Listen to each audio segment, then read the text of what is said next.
Bienvenidos todos, buenas tardes.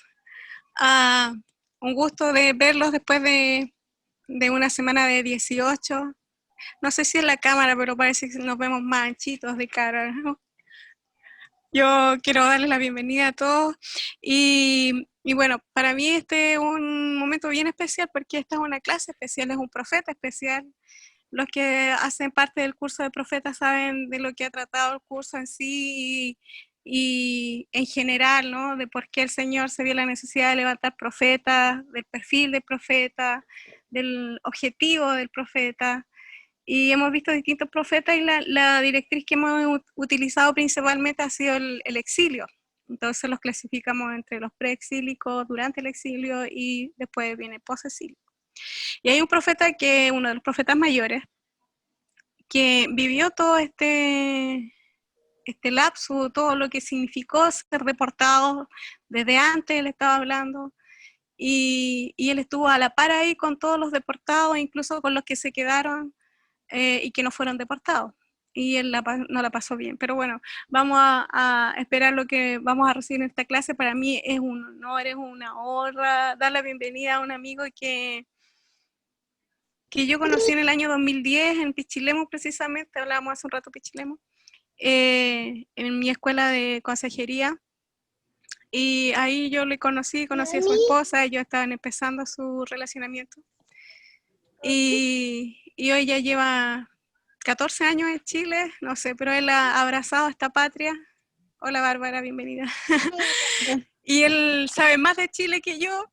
Bueno, él le gusta mucho la historia y bueno, ahí nos va a contar algunas cosas, pero es un buen amigo. Yo estoy muy agradecida de que el Señor me haya permitido conocerlo a él y a su familia. Así es que prefiero que él haga las presentaciones o que nos converse un poco de su ministerio. Está ahí arreglando algo. Ya viene, sí. Y los dejo con Tulio Fernández Moraes, que es de Brasil. Hola Tulio, bienvenido. Hola Frecia, muchas gracias por su amable introducción. Bueno, somos bien amigos con la Frecia hace bastantes años. Hemos hecho bastantes cosas juntos, ¿no, Frecia? Bastante. Trabajamos juntos en Pichilemu, en la Escuela de Estudios Bíblicos, después en el Proyecto Tito, estuvimos plantándole en Uruguay. Y ahí en Uruguay un día fuimos, nos juntamos, ahí juntamos todas las moneditas que teníamos, vamos a conocer Punta del Este. Este viaje fue interesante, casi nos morimos en la calle un día. Sí. A conocer la Casa Pueblo, esta Casa Blanca ahí de Punta del Este. Llegamos rojo a la Casa Blanca porque mucho calor. Pero conocemos a Frecia hace muchos años, es una amiga muy querida. Y me hizo esta invitación y con mucho gusto participar. A mí me encanta este profeta, sobre todo Jeremías. Ya he estudiado, he enseñado este libro varias veces. Me gusta mucho. Y es un gran desafío hablar de Jeremías en 1 hora y media, ¿no? Porque en 1 hora y media lees apenas la introducción de Jeremías. No lees ni el libro. Pero vamos a tratar de resumir los puntos más claves de este profeta, que podamos identificarnos con él, entender el carácter de Dios, el corazón de Dios en el pueblo en ese momento, sus emociones también.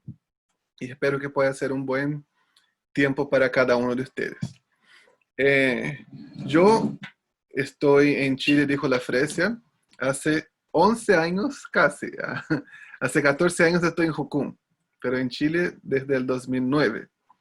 Hace 14 años trabajo con misiones a tiempo completo en Juventud con una Misión, que es nuestra organización.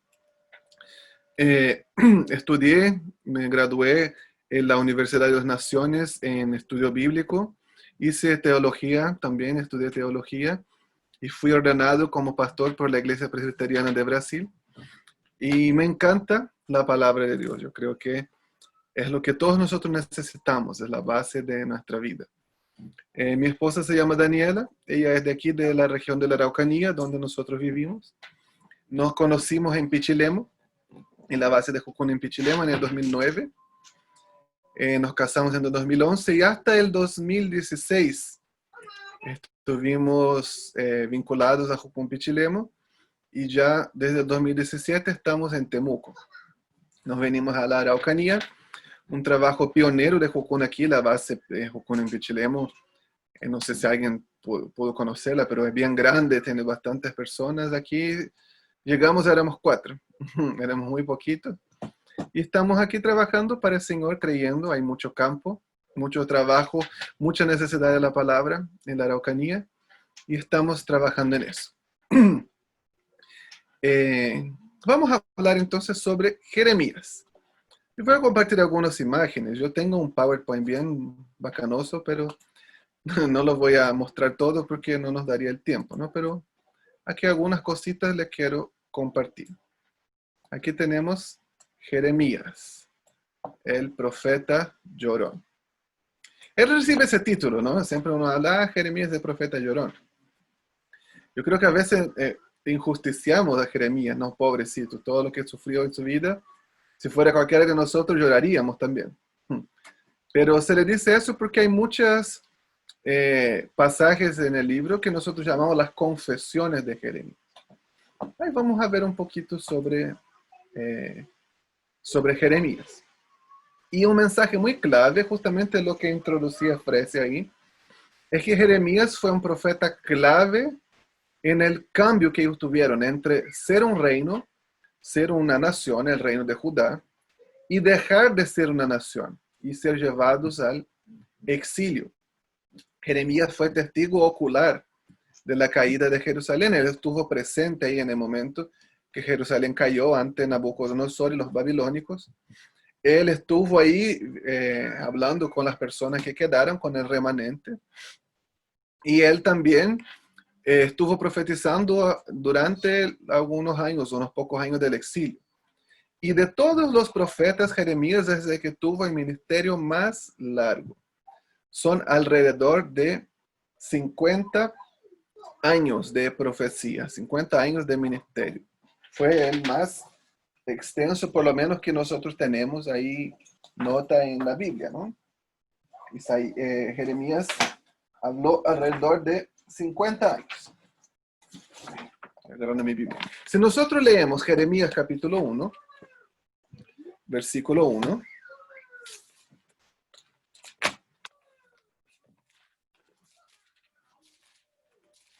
Jeremías 1:1 dice así: las palabras de Jeremías, hijo de Hilcías, de los sacerdotes de Anatot, de los sacerdotes que estuvieron en Anatot, en tierra de Benjamín.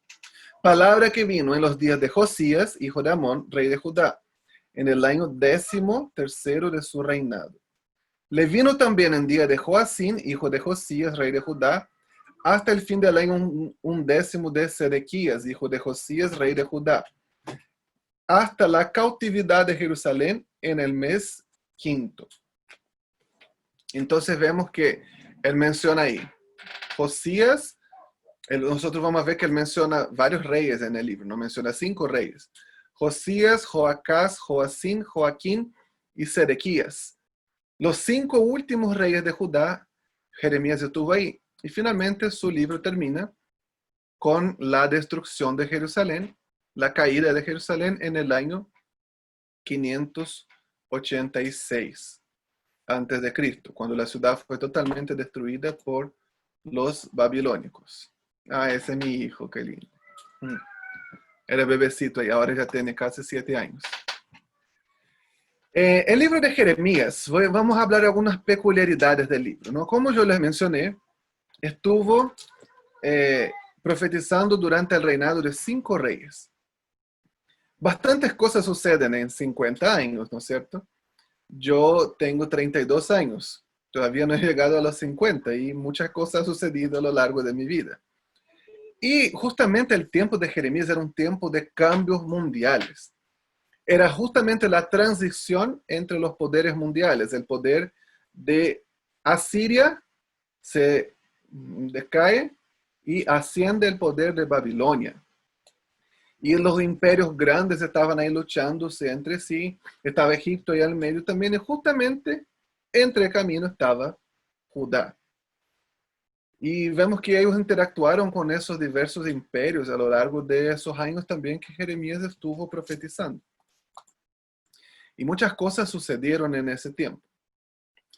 El libro de Jeremías no está ordenado cronológicamente. Si nosotros leemos, si leemos de largo así, quizás no nos damos cuenta de eso. Pero comenzamos, por ejemplo, en el capítulo 1, él dice, no, palabra que vino en los días de Josías, hijo de Amón, en el año 13º. Y él va siguiendo, hablando todas las palabras en los días de Josías. Y él sigue durante el reinado de Josías hasta el capítulo 20. Son los primeros 20 capítulos, están durante el reinado de Josías. Y del 21 en adelante está un desorden. De repente fue durante Sedecías, de repente volvió a Joacim, después fue a Joaquín, después para allá, para acá. ¿Cómo podemos entender eso? Yo les voy a mostrar una imagen. Yo les puedo enviar, si quieren, no puedo facilitarles la imagen para que lo tengan, que es un ordenado cronológico del libro de Jeremías. Y les voy a explicar brevemente. Si ustedes ven aquí, tenemos una cronología aproximada, ¿no? Tenemos aquí los reyes, arriba los reyes de Judá. Abajo tenemos la edad aproximada que nosotros creemos que tenía Jeremías en cada momento. Aquí al medio algunos eventos importantes, ¿no? Como su llamado, el hallazgo de la ley, la caída de Nínive, las deportaciones. Abajo también. Y tenemos aquí el año cronológico, sería, ¿no? Y abajo, finalmente, los capítulos. ¿Por qué el libro no está ordenado cronológicamente? Porque Jeremías, cuando ordenó este libro, ¿no? Cuando lo hizo, él no quiso ordenarlo de manera cronológica, sino de manera climática. El libro, la estructura tiene una estructura climática. Comienza con las profecías, las primeras exhortaciones y la intensidad de las profecías van subiendo, subiendo, subiendo, subiendo, hasta el clímax del libro. Y el clímax del libro justamente es la caída de Jerusalén. Entonces, vemos que tiene esa estructura literaria, ¿no? Va las profecías yendo de menos a más, aumentando en intensidad, hasta llegar al clímax. Por eso no está ordenado cronológicamente, porque ese era el efecto que él quería producir en sus lectores. Entonces, de capítulo 1 al 20 no tenemos problema, al parecer está en orden cronológico. Y aproximadamente tendrían así, nos vendría cronológicamente el 26, y ahí tenemos esta orden, ¿no? Porque el 26 dice, en el principio del reinado de Joacim. Después tenemos todos esos de 36, 45, hasta aquí el 49. Durante Joacim, no sabemos en qué momento del reinado de Joacim, pero fue durante su reinado. Y el 35 fue al final del reinado de Joacim. Y tenemos ahí este capítulo 22. ¿Qué pasa con el capítulo 22? El capítulo 22, a lo mejor en tu Biblia tiene este título, o quizás no. La Biblia que yo uso ya no tiene títulos, ella es sin títulos, porque a veces esos títulos dan más un prejuicio que a lo que contribuyen para que entendamos, ¿no? El capítulo 22 en algunas Biblias dice, la caída de 3 reyes. Es una profecía, ¿no? Como en lenguaje poético, como una sátira de la caída de 3 reyes. Habla sobre la caída de Joacás, de Joacim y de Joaquín, de esos 3. Ambos, esos todos descendientes de Josías. Y es como la profecía, profetiza la caída de los 3, no la destrucción de los 3. No especifica en qué momento fue escrito, pero sí habla de la caída de los 3. Y después tenemos ya lo que sería durante los días de Sedequías, el último rey. Los primeros capítulos son al principio del reinado de Sedequías, al medio y finalmente los últimos ya. Y esos capítulos que están en morado sería ya hablando sobre la caída. Después de la caída, ¿qué es lo que sucedió después del cielo? Ese es más o menos el orden cronológico del libro de Jeremías, para que podamos tener un poco una idea. Yo les voy a enviar esta imagen a la iglesia y ellos se los pueden compartir después.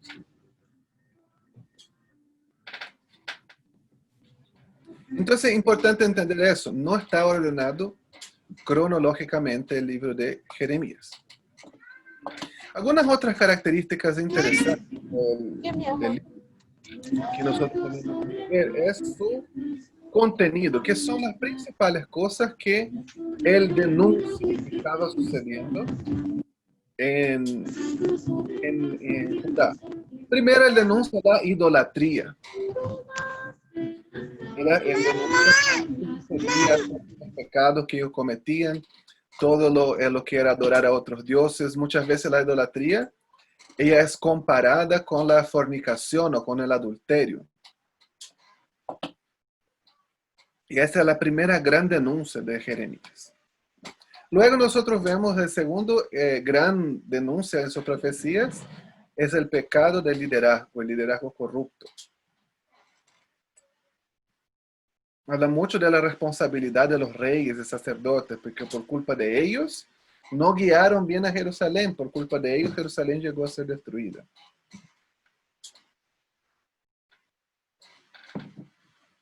Y la tercera gran denuncia es la injusticia social.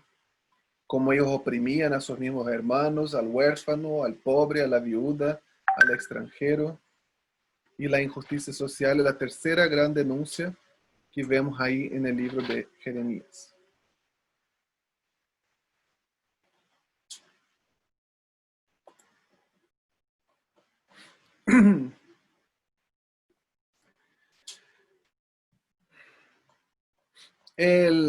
Esos serían también las principales razones del juicio, ¿no? El libro fue escrito para mostrarle por qué ellos llegaron a donde llegaron, por qué llegaron a ser destruidos y todas las veces que Dios trató de llamar su atención.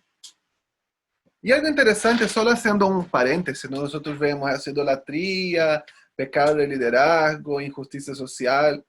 Pensamos en eso y quizás es algo, no era el problema de ellos. Yo creo que esos tres pecados, esas tres denuncias, son muy presentes en nuestros días hoy, infelizmente, ¿no? Y algo que abunda en nuestros días. Quizás nosotros podemos decir, idolatría ya no hay tanto, no sé. Siempre quizás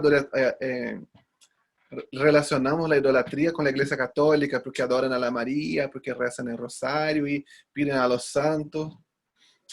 Pero eso, no sé, yo diría que es el mejor tipo, entre comillas, el mejor tipo de idolatría. Hay otras cosas mucho peores. Nosotros leemos en el libro y decía que ellos sacrificaban sus hijos a los dioses, ¿no? Lo mataban, lo quemaban, lo pasaban por el fuego. Y uno piensa, qué horrible, qué cosa terrible. Eso no es algo tan lejano a nosotros. Yo relaciono mucho eso, lo que ellos hacían de quemar sus hijos a otros dioses, a lo que nosotros hoy día tenemos con el aborto. ¿Qué es lo que es? Es asesinar a los hijos para nuestros dioses. Quizás nuestros dioses hoy en día no son Moloch, Baal, Astarot, Acera, pero es el dinero, la apariencia, el estatus social. ¿Y por qué se hace tanto, hay tanta pelea por el aborto? Uno dice, las tres causales nada, eso es pura pantalla, pura excusa. En Estados Unidos se hizo una encuesta hace algunos años, desde que se aprobó la ley del aborto. Lo que se dice las tres causales son 3% de los abortos realizados en Estados Unidos son en caso de violación, inviabilidad fetal o riesgo de vida de la madre. 97% de los casos son causas sociales. O sea, causas sociales para poner un nombre bonito, ¿no? Porque no quieren. Porque prefieren matar a un ser indefenso antes que asumir las consecuencias. Entonces, eso es muy presente, pecado de liderazgo, liderazgo corrupto. Bueno, mejor ni lo menciono. E injusticia social también. Y yo creo que una de las peores cosas que yo veo es que tantas personas hoy día ponen la camiseta de la causa social, por los pobres, por los menos favorecidos. y no están ni ahí para el pobre, para el menos favorecido. Lo usan como masa de maniobra, como plataforma para hacer sus deseos, sus maniobras políticas. Qué terrible eso. Eso es muy presente en nuestros días también.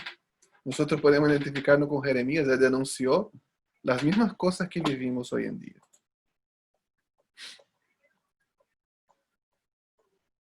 Este libro fue escrito para esa comunidad de judíos entonces que estaban exiliados. Los oyentes originales del libro, podríamos llamar de esta manera, ¿no? Los que primero escucharon el mensaje, fueron la gente de Judá, los últimos habitantes de la nación de Judá. Ahora los que leyeron este libro, los que leyeron esa profecía, ya eran los judíos que estaban exiliados en Babilonia y algunos pocos quizás en Egipto.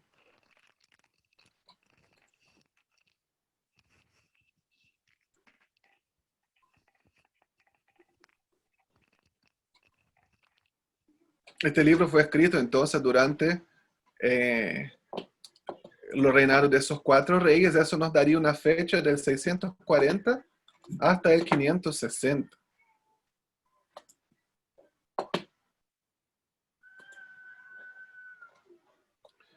Quiero mostrar algo aquí, otra imagen.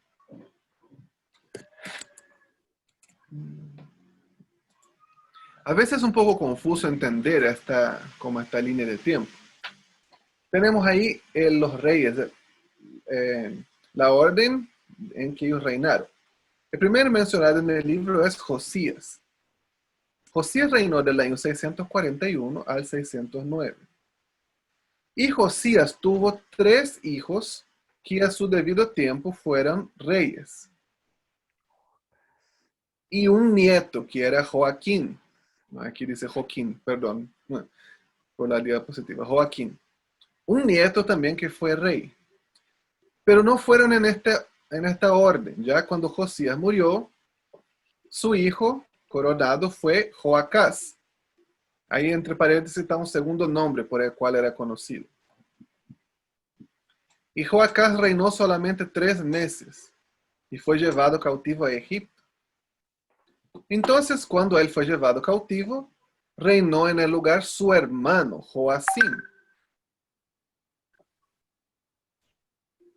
Y Joacim, reinó más, ¿no? Reinó 8 años. Joacim, cuando murió, su hijo reinó en su lugar, Joaquín. Y Joaquín era nieto de Josías. ¿Ya? Ustedes ven aquí, esta imagen nos ayuda a entender un poco, ¿no? Pero él también reinó solamente 3 meses porque Nabucodonosor, el rey de Babilonia, lo llevó cautivo a Babilonia. Y de este personaje aquí, de Joaquín, también conocido como Jeconías, viene el linaje del Mesías. Él fue el padre o el abuelo de Zorobabel, que fue el que volvió de Babilonia a restaurar Judá. Zorobabel era del linaje real. Y entonces cuando llevaron a Joaquín, él era muy joven, era chiquito cuando lo llevaron. Él no tenía hijos. Entonces pusieron en el lugar su tío, Sedequías, que también era hijo de Josías. Y él reinó 11 años. Pero Sedequías al final era un rey títere, podemos decir así. No era era un rey que no tenía poder en sí mismo. Él debía tributo, debía favor a Babilonia.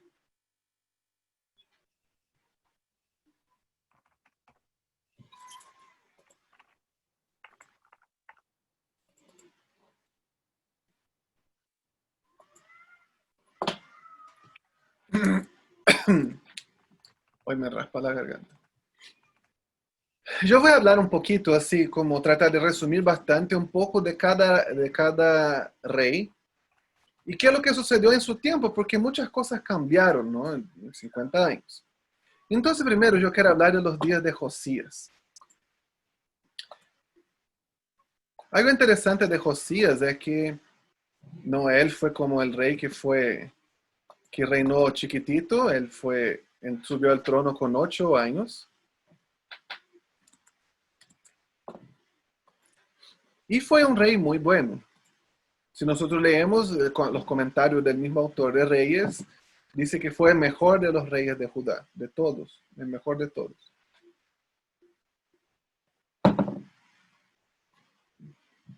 Entonces él reinó muy chiquitito, y cuando él creció un poco más, era adolescente, él comenzó a buscar a Jehová.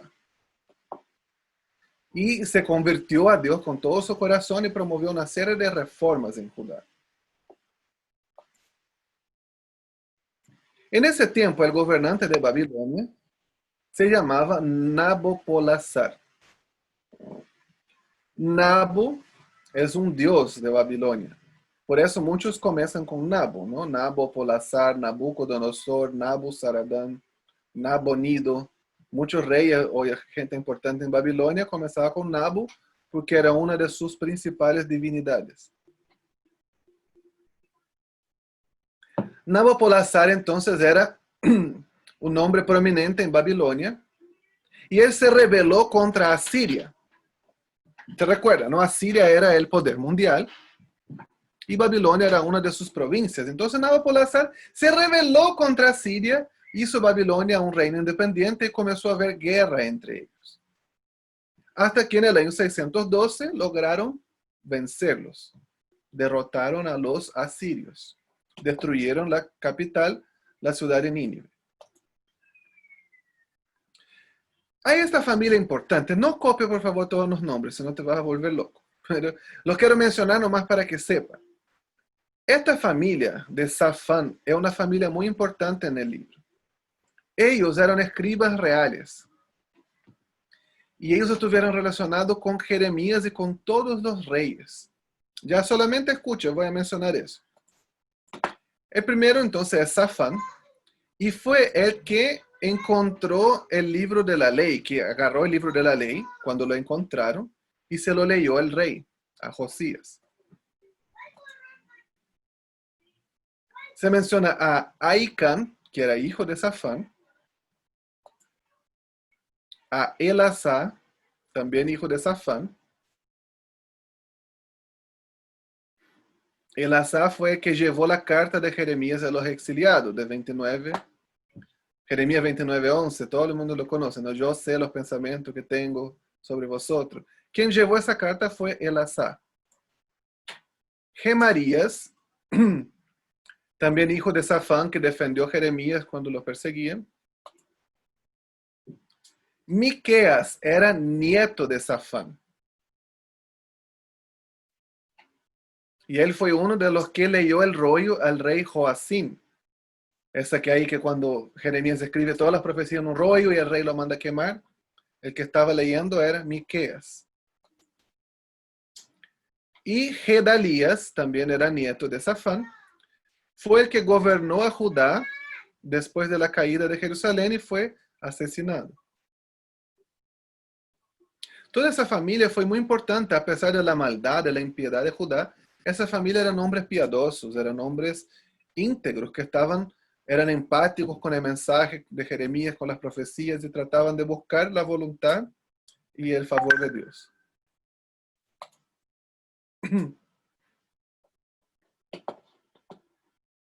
Nosotros vemos aquí un mapa, ¿no?, de Palestina. Anatot era una ciudad una aldea bien cercana a Jerusalén. Y era una aldea de sacerdotes.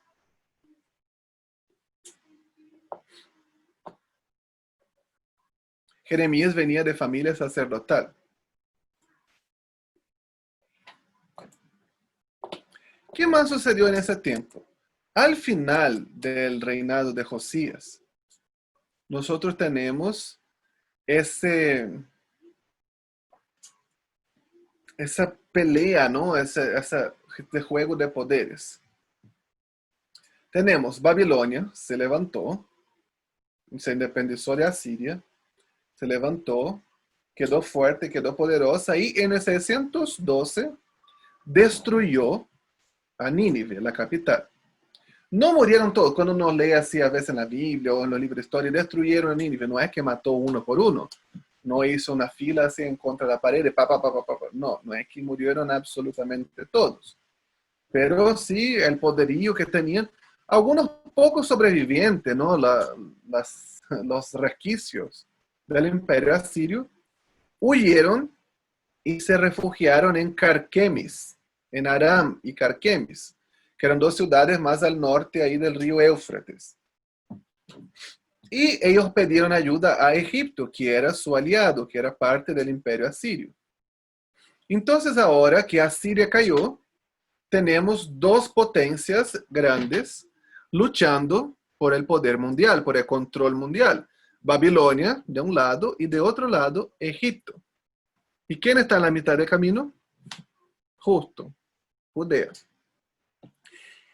Y cuando el faraón de Egipto, menciona en Jeremías de faraón Necao, algunas versiones dice faraón Neco, él iba subiendo con su ejército, no pasó por dentro, no pasó por el medio de Jerusalén, pasó así por un lado.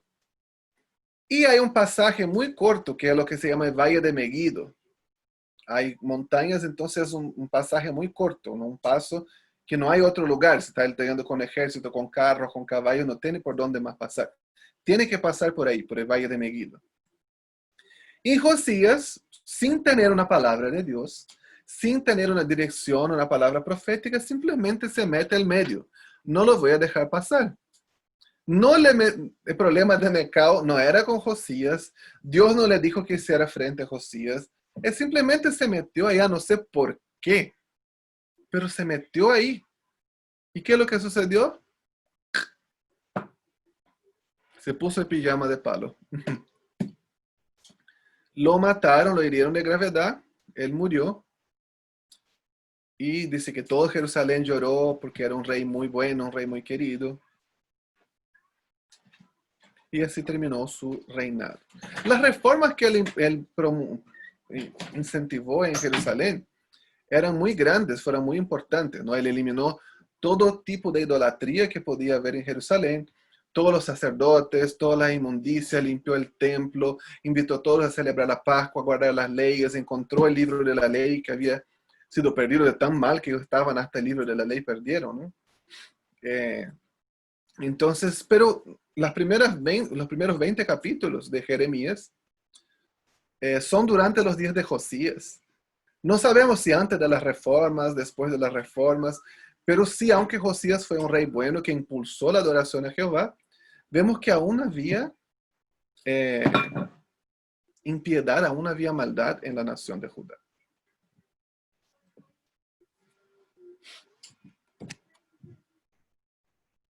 Los primeros 20 capítulos son muy intensos. Nosotros vemos el comienzo del ministerio de Jeremías. Y dos elementos interesantes que vemos en todo el libro son las confesiones de Jeremías y las dramatizaciones de Jeremías. ¿Qué son las confesiones? Son las veces que Jeremías hace una expresión, una confesión emocional, ¿no? Él abre su corazón, derrama su corazón delante de Dios. Quizá la más conocida es: me sedujiste, oh Jehová, y fui seducido. Más fuerte fuiste do que yo y venciste. Cuando digo, ya no hablaré más en tu nombre, como un fuego que arde en mi interior, el cual no puedo callar. Como muy conocido este pasaje, ¿no? Y las dramatizaciones, que es cuando él hacía cosas, él dramatizaba las profecías según lo que Dios le mandaba para llamar la atención del pueblo, para mostrar que es lo que Dios quería comunicarlos.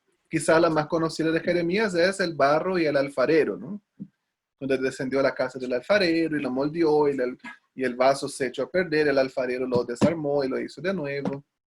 Quizás esa es la más conocida, pero hay otros muy emblemáticos.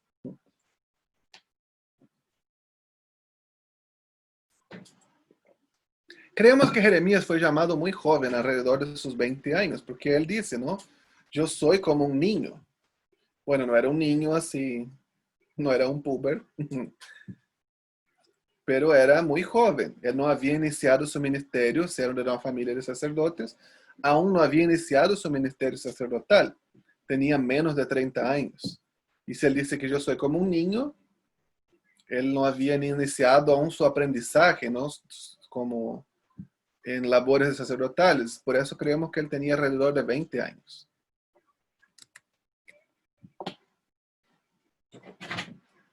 Eso mismo en el capítulo 1, versículo 6 de la primera confesión, ¿no? Soy apenas un muchacho, soy apenas un niño. Y Dios va y dice, no digas que era un niño, a todos cuantos yo les mande, tú vas a decir, porque yo estoy contigo para librarte. Y esa promesa que Dios hace a Jeremías se repite en todo el libro. Nosotros llamamos la promesa del Emanuel, ¿no? Estoy contigo para librarte.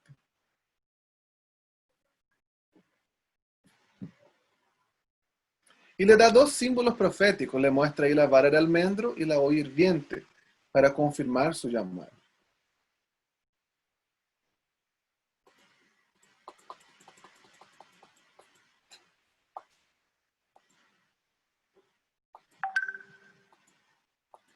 Él tenía entonces en sus primeras profecías alrededor de 20 años. Si nosotros leemos los primeros capítulos, nos da la impresión, nos da a entender que del capítulo 2 al 6, las primeras profecías, Jeremías no las pronunció públicamente, sino es Dios como revelando su corazón a él, Dios mostrando a Jeremías qué es lo que él tenía que hacer, qué es lo que él pensaba de la nación de Judá. Y él tuvo ahí, eso fue como algo privado. Ya en Jeremías 7, tenemos del 7 al 10 el primer sermón en el templo. La primera vez que él habló públicamente. Ustedes, hermanos, ya hablaron públicamente, ya predicaron, ya dieron un sermón, hablaron delante de personas. Sí, sí. ¿Recuerda cómo fue la primera vez? ¿Cómo te sentías? Nervioso. Ay, ¿qué es lo que voy a hacer? ¿Será que me van a escuchar? No, no se va a dormir nadie. Uno piensa esas cosas, ¿no? O quizás usted no ha hablado públicamente aún. Piensa cuando te toque. ¿Cómo va a estar este día? Hoy solo de pensar me da nervio, me duele la guata. No sé. Pero imagina Jeremías, no es que él iba a decir, he aquí Dios los ama y los quiere bendecir. No, era una profecía al hueso, era así como, eran profecías fuertes que él daba, ¿no? Que tenían que arrepentirse. Y él enfrentó mucha persecución por eso.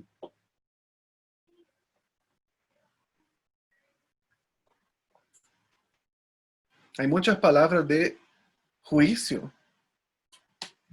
En el capítulo 8 del 18, nosotros vemos la primera confesión de Jeremías. A causa de mi fuerte dolor, mi corazón desfallece en mí. He aquí voz del clamor, la hija de mi pueblo, no viene a la tierra lejana. ¿No está Jehová en Sión? Él sigue hablando, es como que él confiesa, ¿no? El 9 dice, oh, si mi cabeza se hiciese aguas, mis ojos fuente de lágrimas, para que llore día y noche los muertos de la hija de mi pueblo. Él tiene esa confesión muy emocional porque las palabras que Dios le da son fuertes.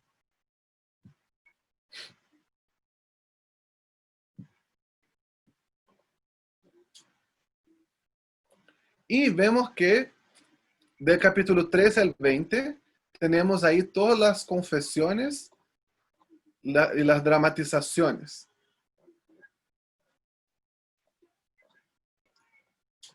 Las confesiones, ¿cuáles son?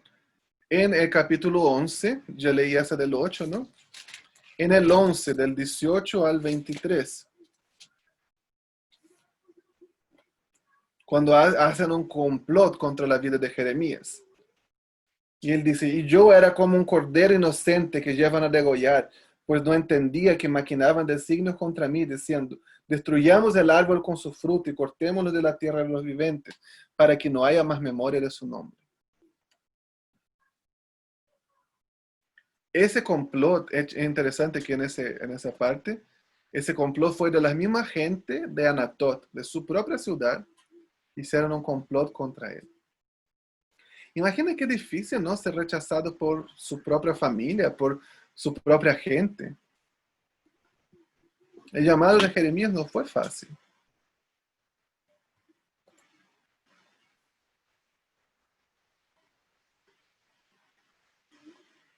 En el 12 también tenemos otra confesión de Jeremías. En el 15 lamenta haber nacido.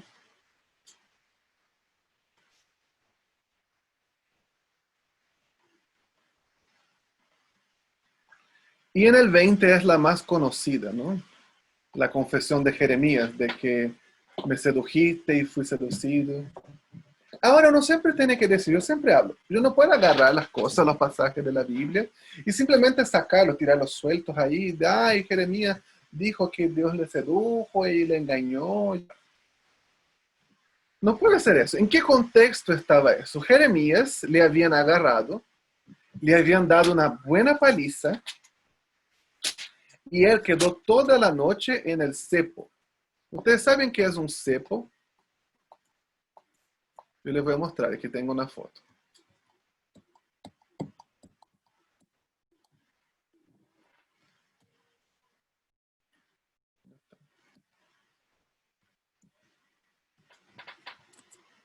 Ahora aquí la voy a compartir. Ahí está, eso es un cepo. Sale muchas veces en las películas de la medievales, ¿no? Que es en ese caso ahí está con los pies. Pero lo hacían con el cuello, ¿no? Que pues, ponían así en un espacio a la madera, su cuello y sus manos en esa cosa y lo dejaban atado ahí. Y Jeremías le tocó pasar la noche en el cepo después de una buena paliza. ¿Cómo será eso? ¿Te imaginas cómo es eso? Yo no sé, debe ser algo extremadamente incómodo. Tú no puedes descansar tu cuerpo, porque si descansa, ugh, te ahorca, tiene tus manos ahí. Debe ser algo extremadamente incómodo, extremadamente doloroso. Lo que le tocó a Jeremías vivir. Y él después de pasar toda esta noche ahí, en un momento de emoción, él va y hace esta confesión, ¿no? Del 20 capítulo 7. Me sedujiste, oh Jehová, y fui seducido. Más fuerte fuiste que yo y me venciste. Cada día he sido escarnecido, cada cual se burla de mí. Algo interesante de las confesiones de Jeremías. ¿A quién eran estas confesiones? Él ponía en su Instagram, ponía en sus historias, en su muro, y comenzaba a reclamar de la vida. Él iba ahí al muro de los lamentos de Jerusalén. Ah, no había en ese tiempo.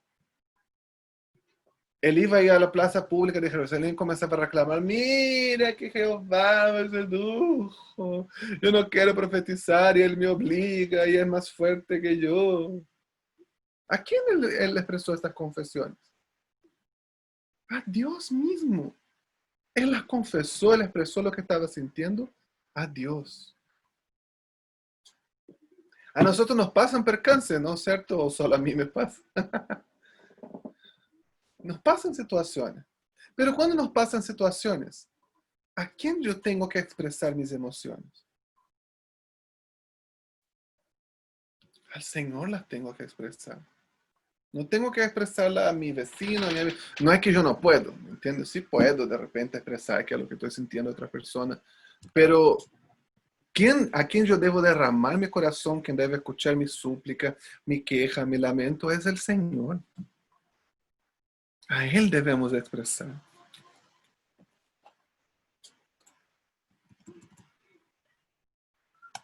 Y otro elemento importante en Jeremías son las dramatizaciones. Vamos a mencionar algunas.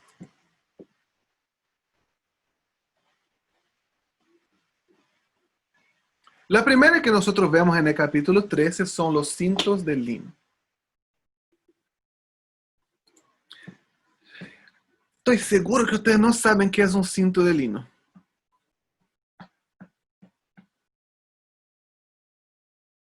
Está pensando que es un cinturón.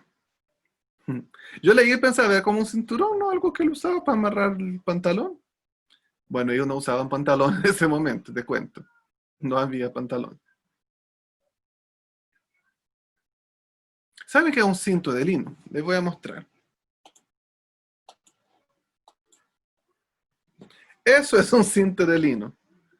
Justamente eso. un calzoncillo, una ropa interior. ¿Qué es lo que ellos hacían? Ellos agarraban unas fajas así de lino. Lino era un paño, ¿no?, considerado de los más nobles, más puros. Y se amarraban así alrededor de su cadera, de su pelvis, para, no, para evitar tener problemas, para usar túnicas, ¿no?, para proteger, era como su ropa interior. Ahí hay un cinto de lino. Entonces llega un día y Dios dice: Jeremías, cómprate un calzoncillo. Imagina que Dios va y te diga eso, ¿no? Y él va y se compra. Y dice: ahora entiérralo a la orilla del río. Y él va y entierra su calzoncillo a la orilla del río. Después de muchos días, dice, ve ahora y desentiérralo. ¿Y qué pasó? Se pudrió, pues obvio, ¿no? Da un pedazo de tela de género enterrado y lo sacó después de mucho tiempo y estaba podrido. ¿Y qué es lo que Dios dice? Jeremías, ahora agarra el calzoncillo. Imagina que está mi mascarilla, ya no un calzoncillo, pero imagina. Jeremías, agarra tu calzoncillo, él va, agarra, anda delante de los ancianos de Israel, muéstrales el calzoncillo podrido y diles: ustedes son como este calzoncillo. Tú no puedes quedar muy popular haciendo eso, ¿no? No vas a tener muchos likes. ¿Por qué? ¿Cuál es el mensaje de eso? ¿Qué era el cinto de lino? ¿Qué es la ropa interior? Es la ropa más personal, es la ropa más íntima que uno tiene, ¿cierto? Yo puedo prestar un polerón a otra persona, hasta un pantalón podría ser, pero no voy a prestar un calzoncillo, ¿no es cierto? O las mujeres un calzón, no, porque es como algo muy íntimo, muy privado. Y el hecho de que Dios va y diga, muestra eso delante de la nación de Israel, y dice: ustedes son eso, y le está diciendo: ustedes son podridos, están mal, ustedes están en pecado, pero a pesar de eso, entre todas las naciones de la tierra, ustedes son los más íntimos que yo tengo, ustedes son los más cercanos. Y los llama a arrepentirse. ¿Y por qué Dios hizo estas cosas? Para llamar la atención de su pueblo.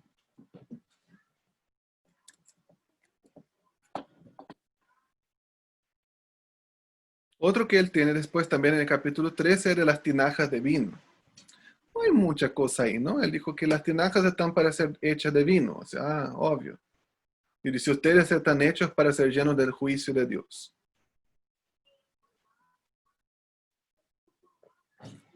Otra de las dramatizaciones de Jeremías fue con su propia vida, ¿no? Dios le dijo a Jeremías: jamás te cases, jamás vaya a fiestas de casamiento, jamás vaya a funerales y a ninguna celebración. ¿Te imaginas? Solo con el no jamás te cases ya me quedé impactado.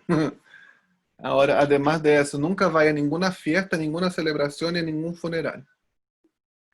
Su propia vida era un recordatorio, ¿no?, de que no iban a celebrarse fiestas, ni funerales, ni nada en esta tierra, porque iban a ser llevados al exilio.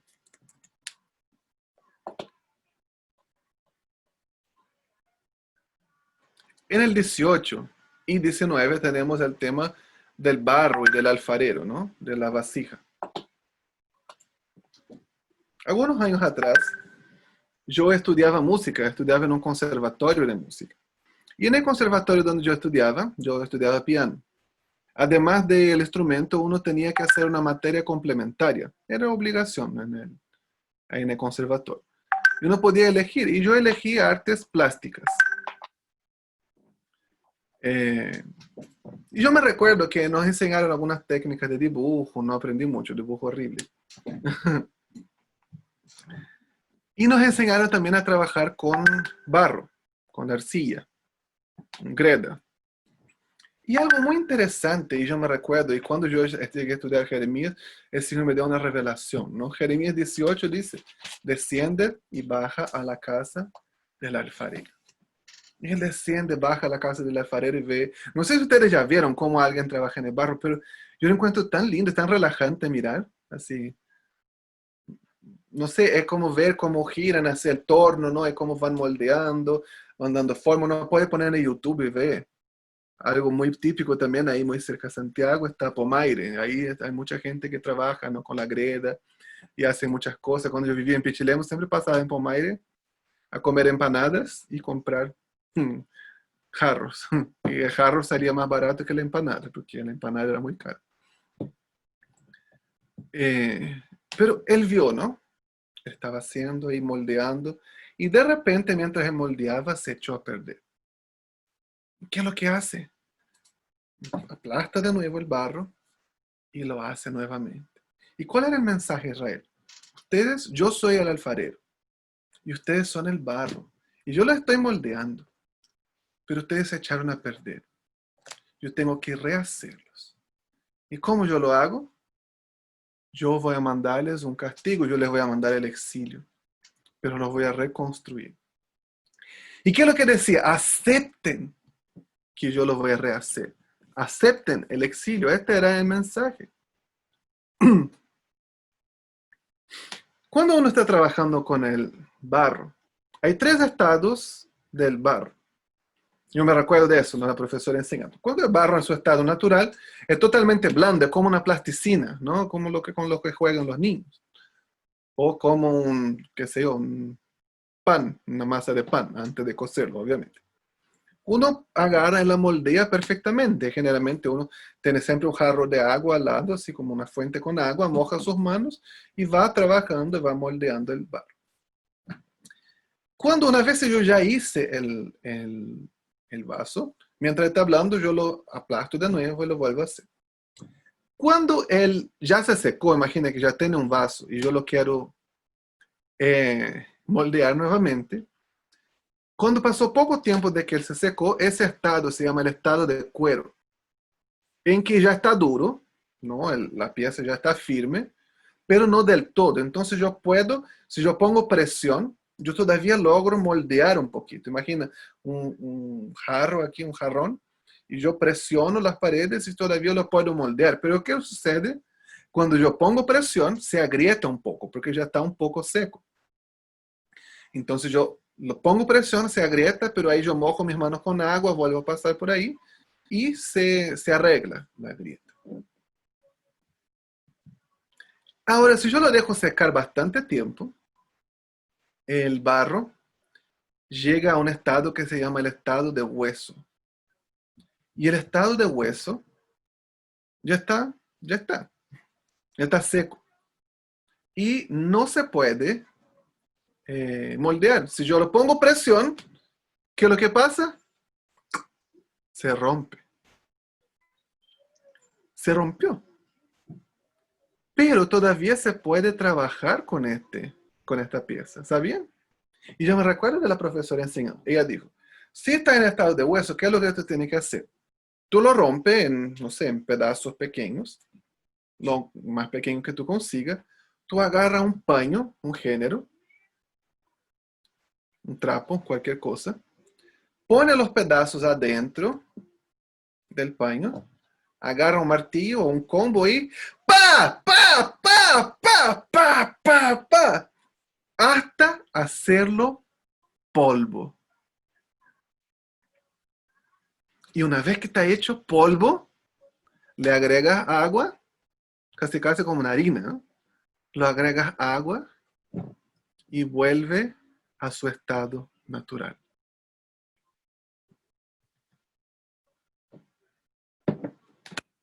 Cuando yo veo este pasaje, yo no puedo dejar de pensar en mi vida. ¿Cómo será que yo estoy como vaso en las manos del alfarero? Si yo estoy un poquito torcido y él quiere moldearme. Si yo no soy blando como el barro, tiene que poner presión. Y a veces el Señor pone presión sobre nuestras vidas, ¿verdad? ¿Y qué pasa con las paredes? Se agrieta, duele un poco. Pero todavía puede arreglarse. Él viene con sus manos, Él moja, Él trabaja, Él pone presión. El Señor necesita poner presión sobre nuestras vidas a veces, para hacer lo que Él quiere hacer, para que nosotros despertemos y lleguemos a hacer su voluntad. Pero si nosotros somos un poquito más tercos, un poquito menos moldeables, un poquito más duros, y llegamos al estado de hueso. Para hacernos según su voluntad, su imagen, tiene que martillito y ¡pa! ¡Pa! ¡Pa! Reducirnos a polvo. ¿Y sabe qué? Si necesario, Él lo hace. Pero lo hace por amor. Si necesario, Él lo hace. Porque nos ama. Y no nos quiere dejar rotos. No nos quiere dejar fuera de su propósito. Porque su propósito es lo máximo que nosotros podemos disfrutar en esta vida. Es vivir su propósito. Es hacer aquello para el cual fuimos creados y diseñados. Y si necesario, Él va a agarrar el martillo en su mano y nos va a moler a pedazos hasta hacernos polvo. Pero les digo a Él, cuando el Señor nos muele, siempre es para hacernos nuevamente. Pero ojo, que a veces el enemigo nos quiere moler también. Pero Él no nos quiere hacer nuevamente. El enemigo cuando destruye es para aniquilar, para matar, para despedazar, para... Ahora el Señor cuando nos muele es porque lo va a hacer mejor, porque nos va a reconstruir y nos va a hacer de nuevo.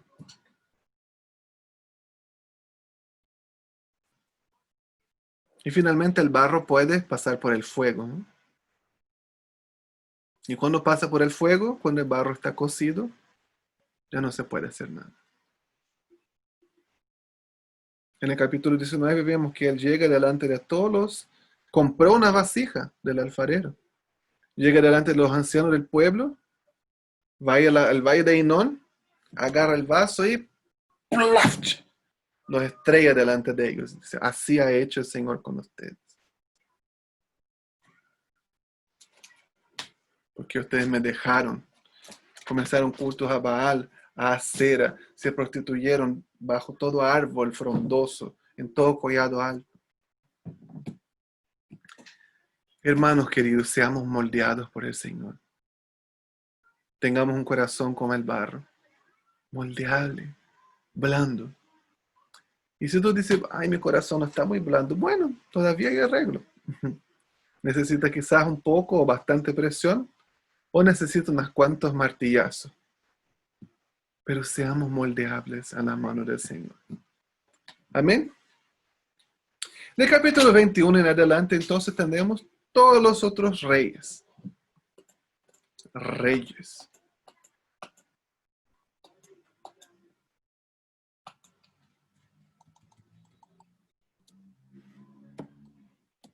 ¿Qué es lo que pasó durante el reinado de los otros reyes? Jeremías ya durante el reinado de Joacim tenía alrededor de 40 años, ya no era más un niñito. Babilonia ya era el poder mundial.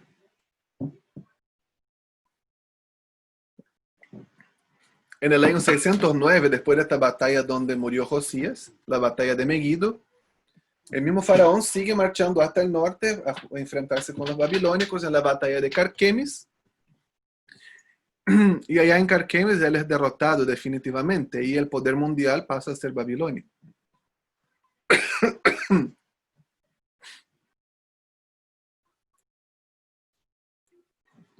Y en el año 606, Nabucodonosor viene, ¿no? Venció a Egipto definitivamente, marcha a la ciudad de Jerusalén, la sitia, la rodea, y dice, ahora ustedes son mis siervos, ahora ustedes me deben tributo a mí. Y lleva cautivo muchas personas y los tesoros del templo. Y en esta primera deportación, un personaje famoso que fue llevado cautivo, Daniel y sus amigos, Misael, Ananías y Azarías. Llegan a Babilonia, son llevados a la corte y se cambian sus nombres en Beltesazar, Sadrach, Mesach y Abednego. Y la mayoría de los teólogos cree que el estar en la corte de Babilonia significa que fueron hechos eunucos.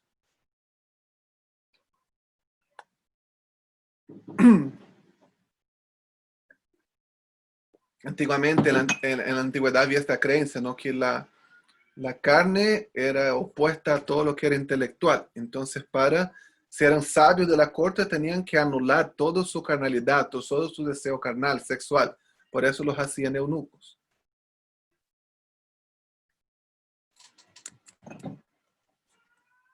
Durante ese tiempo vemos que uno de los compañeros de Jeremías en ese momento fue Baruch, que era un escriba real, era una familia rica, una familia importante de Jerusalén, y él fue el escriba de las profecías de Jeremías.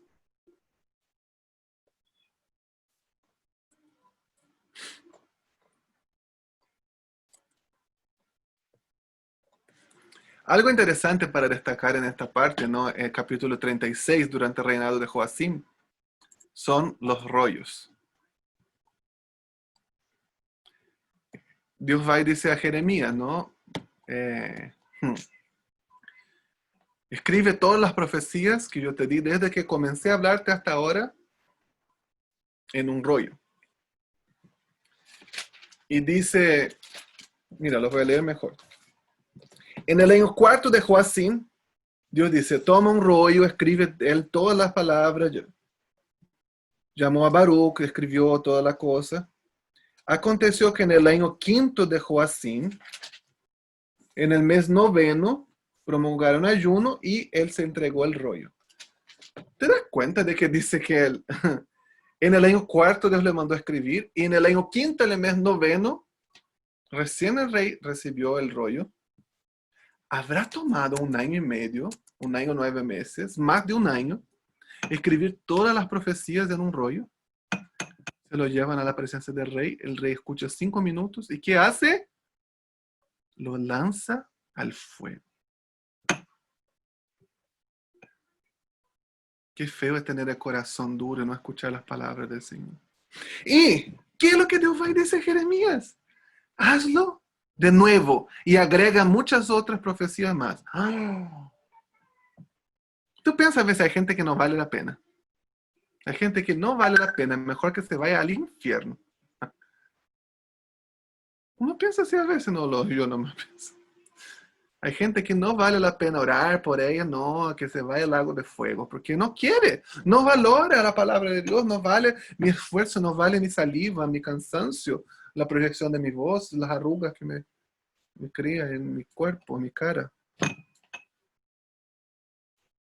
Para el Señor vale. ¿Estaría dispuesto a escribir de nuevo? Jeremías estuvo. No fue nunca fácil las tareas que el Señor le daba.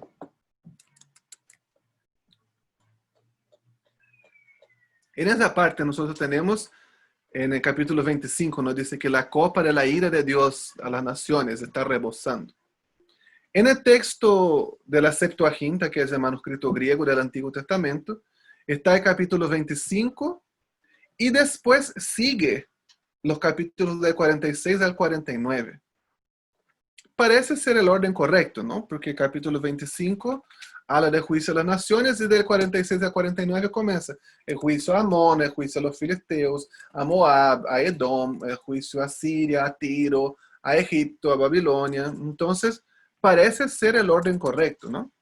Nuestra Biblia no utilizó el texto de la Septuaginta como texto base, por eso el texto es igual, ¿ya? Pero está en un orden diferente.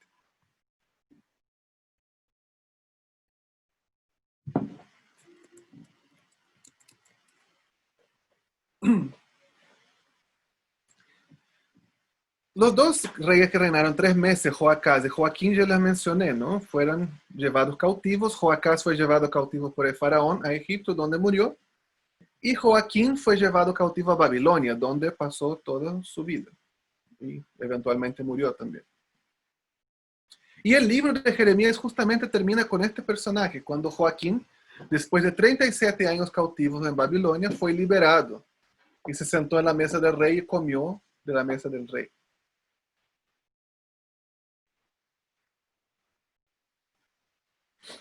Y ya lo mencioné, de él viene el linaje del Mesías.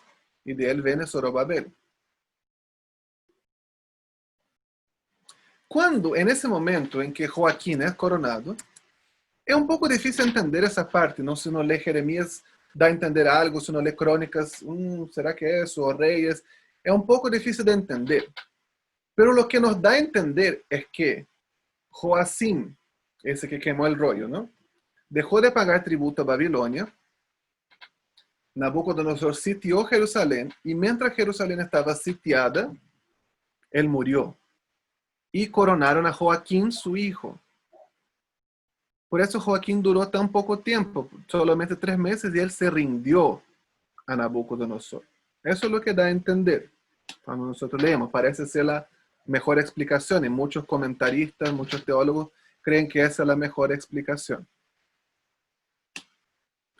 Entonces él se rindió, él se entregó al rey. Y ese segundo sitio es conocido como la segunda deportación. Entonces, cuando Joaquín se rinde, Nabucodonosor lo lleva a él cautivo, la reina madre, lleva a todos los herreros, los artesanos, los artífices, toda la gente importante de Jerusalén se llevó. Y quedaron solamente los pobres en la tierra.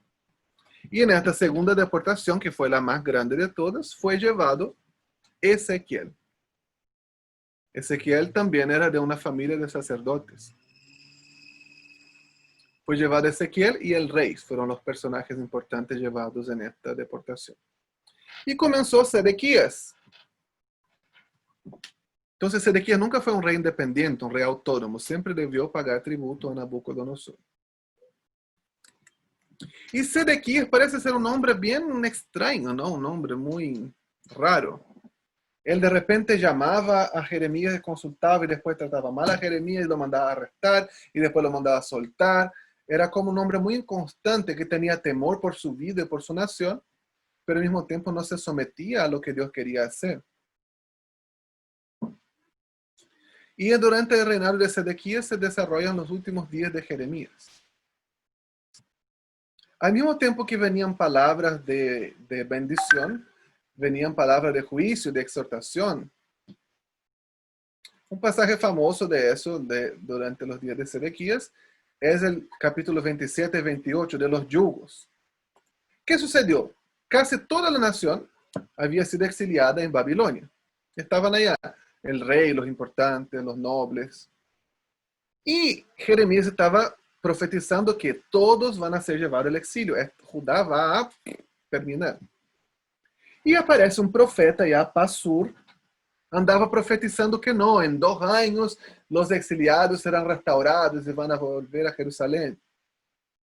E Deus manda a Jeremias, hazte um jugo. Sabem que é um jugo? Não é isso que põe assim em los bueyes, para que andem juntos, para que não se separem quando estão. Então se hizo um jugo de madeira, se puso em seu cuello e saiu dizendo, sométanse al jugo de Babilônia, sométanse al jugo de Babilônia. E o profeta Passur vai, lo encontra por aí em Jerusalém e começa a profetizar mentiras, diz, não, eles vão ser restaurados. E le pega e le rompe su jugo de madeira. E Deus vai e diz, hazte jugos de hierro. E vuelve a profetizar. E ele diz que Passur seria que iba a morir, lo que se cumplió.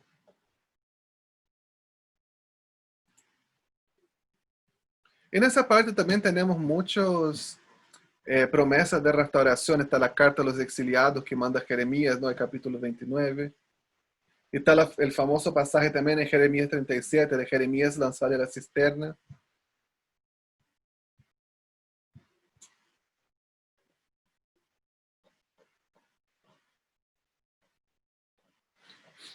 Y las promesas de restauración, el capítulo 32 al 33.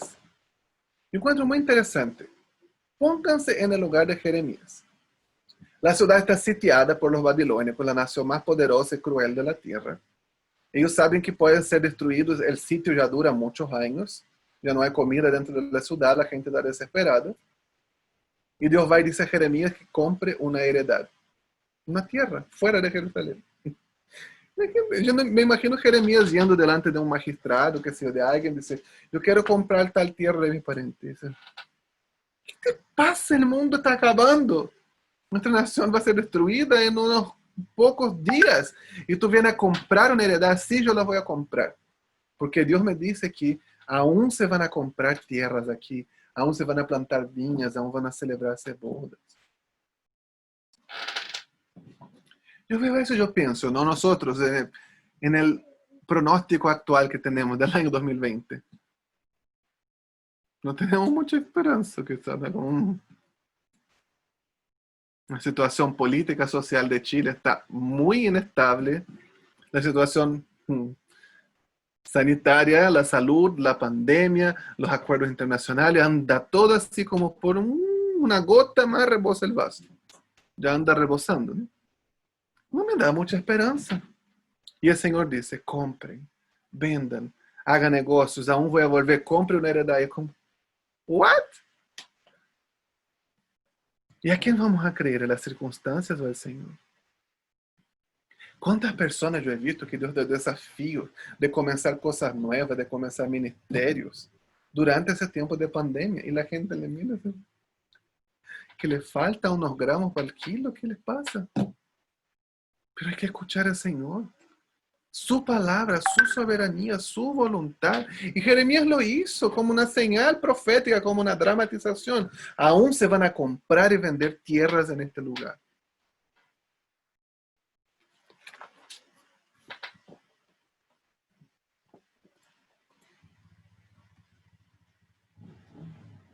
Y finalmente, los últimos capítulos tenemos ya del exilio. Cuando Jerusalén cae, Jeremías debió tener alrededor de 60 años. Pongámonos en el lugar de Jeremías.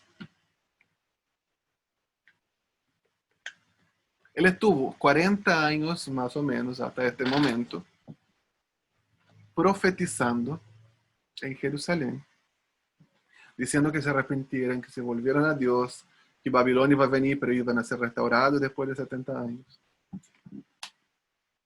No le escucharon, lo arrestaron, le dieron paliza, le pusieron en el cepo, le lanzaron a la cisterna, le quisieron matar, se hacían burlas, escarnecían de él, él no tenía amigos, él vivía solo. Finalmente, nadie se arrepiente. Los babilónicos vienen, citan la ciudad, entran, derriban los muros, queman el templo, llevan al rey todos sus habitantes, quedaron unos pocos sobrevivientes, y él se sienta sobre un montón de ruinas y se pone a llorar. Dice la tradición que en ese momento, ¿no? Sentado sobre el montón de ruinas de Jerusalén, él escribió el libro de Lamentaciones. Y quedaron unos poquitos en la tierra. Los babilónicos pusieron, Gedalías, tú vas a ser el gobernante de estos. Le llevaron a Mizpa, ¿no? Que era otro lugar. De aquí vas a gobernar, nos informa, nos paga tributo. Yo creo que podía hasta ser un final feliz si la historia terminase ahí, ¿no? Gedalías era un buen hombre, era de la familia de Safán, era un hombre que temía a Dios, era un hombre que escuchaba a Jeremías. Pero no, terminó ahí. Ismael, un hombre que era de la familia real, no estuvo de acuerdo que Gedalías sería el gobernante y lo mata. Y la gente tiene mucho miedo, los babilónicos van a venir ahora a terminar de matar los pocos que sobramos. Estaban retraumados. Y reúnen a Jeremías y dicen, Jeremías, ¿qué es lo que tenemos que hacer? Dinos la voluntad de Jehová. Sea grato o sea ingrato, la voluntad del Señor haremos. Y Jeremías ora, ellos querían huir a Egipto para buscar refugio en Egipto. Y Jeremías ora y el Señor les dice, no desciendan a Egipto, queden en esa tierra. Si ustedes descienden a Egipto, la espada, el hambre, la peste que ustedes tanto temen, descenderá a Egipto y los azotará y los va a ir a buscar. ¿Qué hablan ellos a Jeremías? Nos estás mintiendo. Se van a Egipto y el libro termina con Jeremías en Egipto profetizando a ellos. Y ellos decían, no, no queremos adorar a Jehová, queremos hacer bolos, hacer tortas, panes y adorar a la reina de los cielos.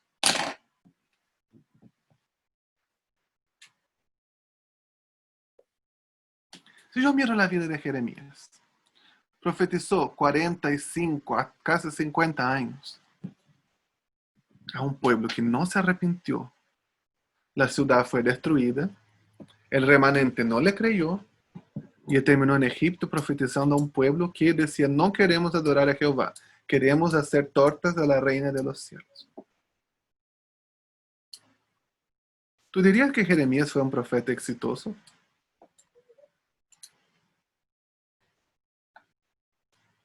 Diría, ¿no? En ámbito humano, en parámetros humanos, no. La vida de Jeremías fue un gran fracaso, una gran pérdida de tiempo. ¿Por qué? Porque nadie se arrepintió, no tuvo ningún fruto. La ciudad fue destruida, todos fueron llevados cautivos. Mejor no hubiese nacido. Él mismo dijo, no, mejor no hubiese nacido. Ahora, dígame ustedes, ¿creen ustedes que Jeremías fue un profeta exitoso o fue un profeta fracasado?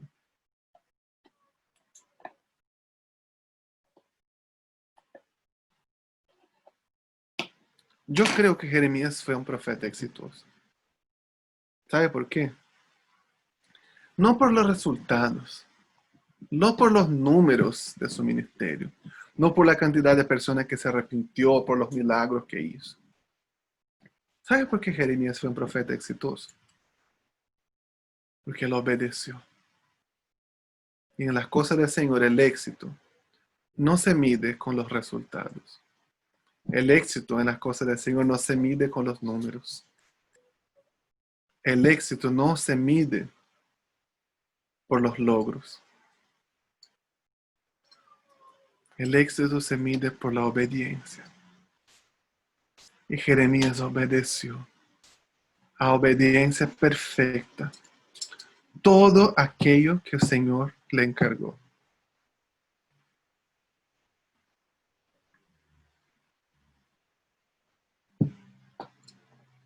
Hermano, ¿quiere ser exitoso?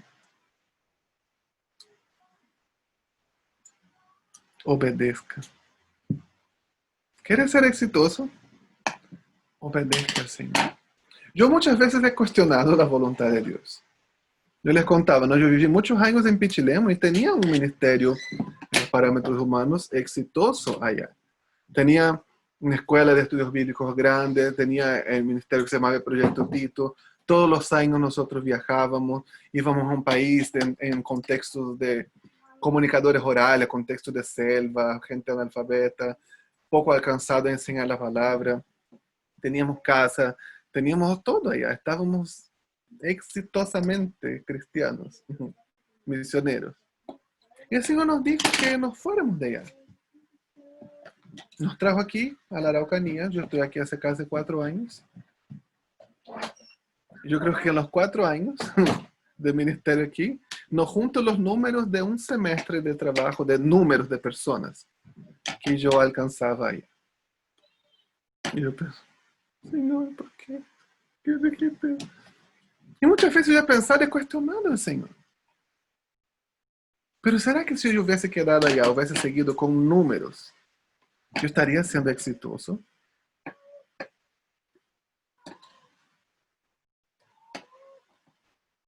¿Cómo tú esperas alcanzar cosas para el Señor? ¿Con los números? ¿O con la obediencia? El éxito en el reino de Dios es obediencia. Hermano, yo les animo con eso. Yo me consuelo a mí mismo con esa palabra. El éxito es la obediencia. Es obedecer a Dios y eso es lo que Él quiere. Quiere que nosotros obedezcamos. Jeremías quizás en esta tierra no vio los logros, no vio los resultados, ¿no?, de su trabajo, pero creo que fue recibido en los cielos con gloria. Nosotros leemos mismo el profeta Daniel, le dice que Daniel, el hombre poderoso que estaba en la corte de Babilonia y hablaba con los reyes. ¿Ya? Y un tiempo de ayuno y oración de Daniel, él agarra y Dios le habla, le muestra la profecía de Jeremías. Y él es consolado a través del mensaje de Jeremías y entrega este mensaje a la gente. Fue un profeta muy exitoso. Jeremías es mencionado innumerables veces en el Nuevo Testamento.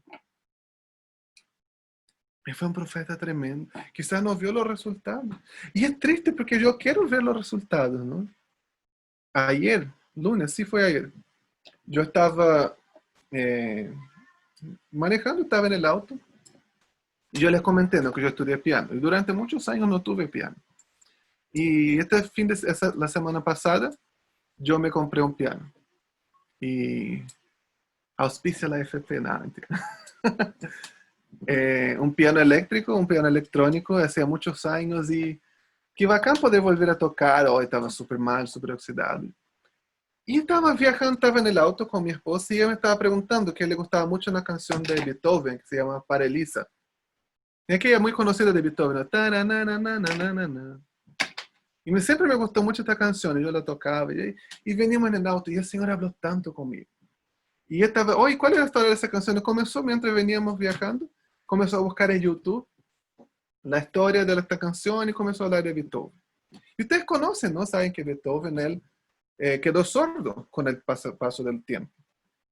Y dice, y el video decía, ¿no? Yo no lo veía, yo te escuché, ¿no? Estaba manejando.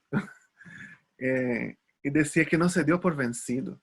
Y que él, siendo sordo, compuso la novena sinfonía de Beethoven.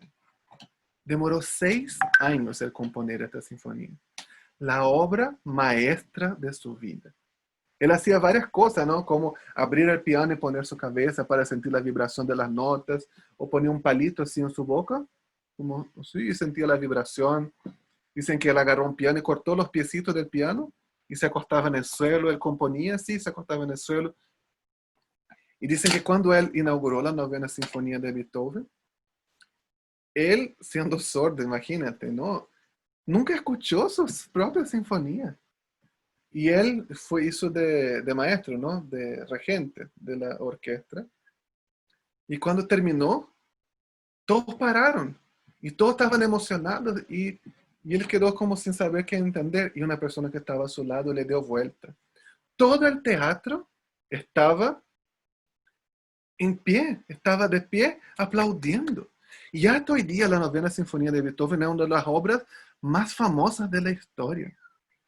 Y él hizo la obra más famosa de la historia, pero jamás la escuchó. Jamás escuchó su melodía, la pasión de su vida, que era la música, jamás la pude escuchar. Pero la hizo y otros la escucharon y disfrutaron. Y mientras yo escuchaba eso, el Señor habló en mi corazón. Y yo me imaginaba a Beethoven, él era cristiano, ¿no? Y cuando él murió, llegó a los cielos y los ángeles le tocaron su novena sinfonía para que él escuchara. Jeremías jamás vio los frutos, jamás vio el impacto que tuvo sus profecías, pero él obedeció. Fue un tremendo profeta y sigue bendiciéndonos hasta los días de hoy.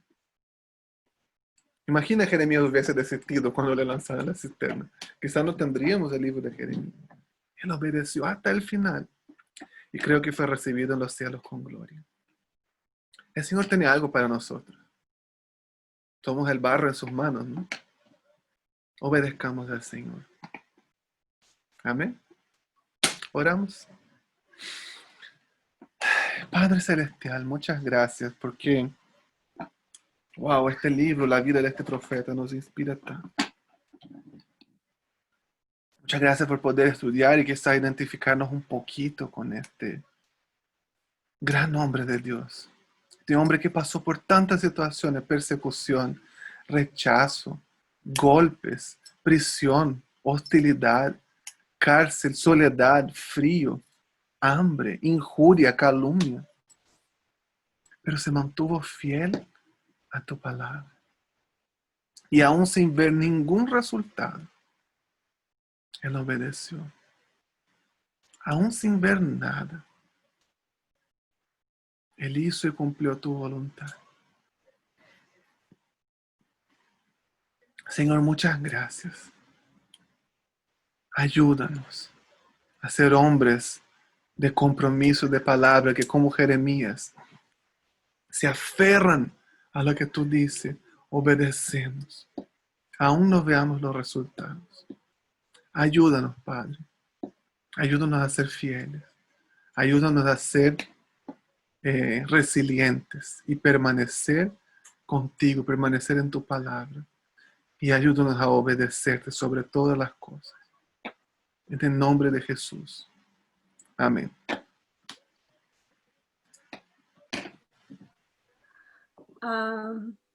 ¿Me escuchan ahí? Sí. Gracias, gracias amigo. Gracias por este tiempo. No hay nada que agregar, solo agradecer. Pensaba en en cómo muchas veces a lo mejor nos tildan de locos por dejar las redes y seguir al maestro. Pero no hay nada que añadir. Yo te doy muchas gracias y gracias a cada uno de los chicos por estar presentes. Bueno, si quieren mandar sus comentarios al grupo, pueden hacerlo con libertad. Y bueno, para no alargarnos más, los dejo en libertad, que el Señor los bendiga mucho. Llévense esto a su aposento, a su lugar secreto y preséntenlo al Señor y agradezcan. Y si el Señor los está desafiando en algo en este tiempo, creo que vale la pena, vale la pena. Gracias, Tulio. Gracias. No sé si hay algo más que quieras añadir, pero ya estamos pronto. Un abrazo a todos. Gracias por asistir. Que el Señor los bendiga. Y sigamos leyendo a los profetas. Nos vemos la próxima semana en las últimas 2 clases que nos quedan de profetas. Chao, chao. Chao, gracias a todos. Chao, bendiciones, gracias. Chao, muchas gracias. Gracias, buenísimas clases se pasaron. Chao, que el Señor nos bendiga. Gracias por la clase. Chao, Muchas chao. gracias. Bendiciones. Chao.